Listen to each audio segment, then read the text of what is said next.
Sometimes I wonder if your life could have taken you down a different path. If you had never met me and entered my service, you might have had a more peaceful... A more tedious path? Inconsequential and spoiled rotten like so many other nobles? Never. My duty to you is no mere obligation. I chose this. I had thought that would be obvious to you. I understand you well, better than anyone. But when I see you at the monastery, studying with the others, it makes me wonder what kind of life you might have had without me, that's all. Such a life may have had its appeal. I thought I'd left my years of carefree innocence behind me, but I cannot deny that I find myself enjoying my time at the monastery. I feel the same way. That enjoyment, however, is only thanks to you. Standing by your side is all that truly matters to me. I see. Then I won't speak of such things again. If it's really what you want, I'll gladly keep you by my side. The path I must walk is soaked in blood. It's a path that can lead to madness, can snatch away one's future, and can even take one's life. And the pool of blood at my feet is growing larger. Those stains can never be washed clean. Please leave the violence to me. A leader must be seen as pure, above the fray. Allow me to paint the path that lies before you red with the blood of your enemies. I will do it gladly.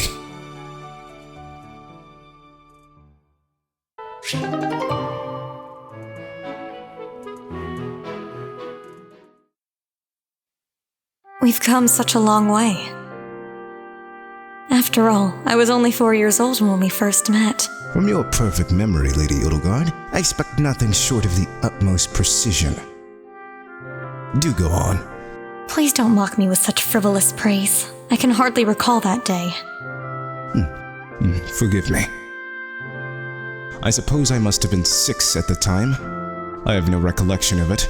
My earliest memory of you is of when you were injured. I recall being scolded most sternly by my father. You are Lady Edelgard's servant, he said.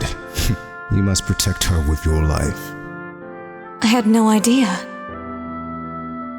But House Vestra has served House Reskvelg for generations. Given that, I suppose I shouldn't be surprised. Indeed. After that, I made certain to accompany you wherever you went. That is, until the incident. Oh, when my uncle Lord Arundel defected to the kingdom and took me with him. The sensation of loss that overcame me on that day defies all description.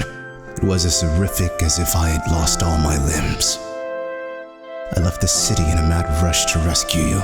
My father sent soldiers to capture me. I fought them off for 3 days, but they did finally manage it. Of course, I was only 10. I never would have reached Verdiad. I've never heard that story before, so there are things you've never told me. It wasn't important. That's besides the point. I wish to know these things. If there's anything else you're keeping from me, please tell me at once. Respectfully, I decline. Why? It's a simple order. I really must know... Speaking of your orders, there was a task you gave me earlier, which I have yet to carry out. Excuse me. Wait just a moment. I just hope he's not hiding anything too worrisome.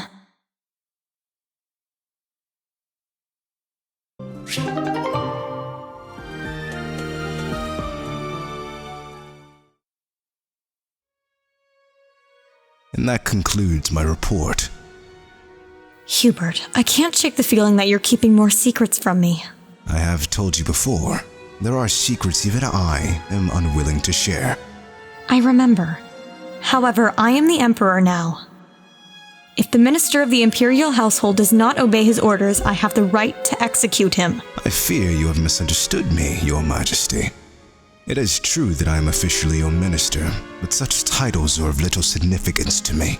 I serve you purely out of personal devotion. Perhaps there was a time when I served the Imperial line due to my duty as a member of House Vestra. But since you returned from the kingdom, my loyalty has been to you alone. I see.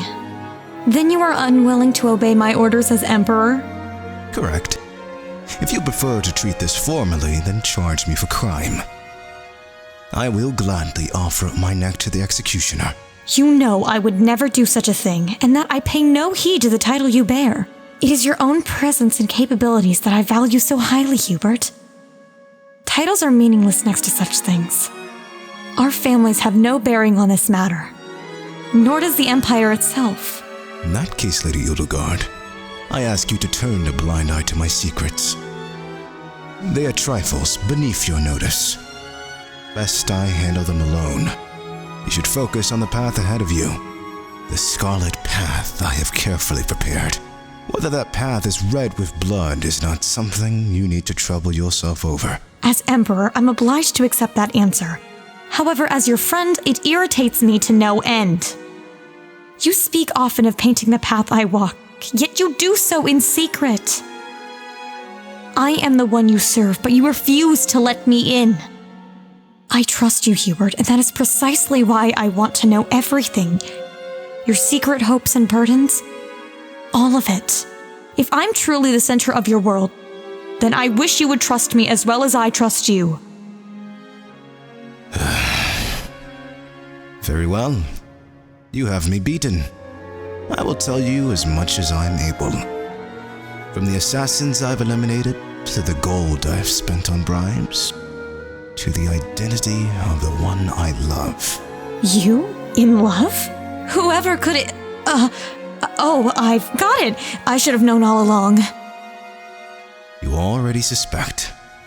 I'd really hoped to keep the secret from you. Enough teasing. Tell me her name, Hubert. It is you, Lady Edelgard. Did you ever really doubt? Hubert, you never cease to surprise me.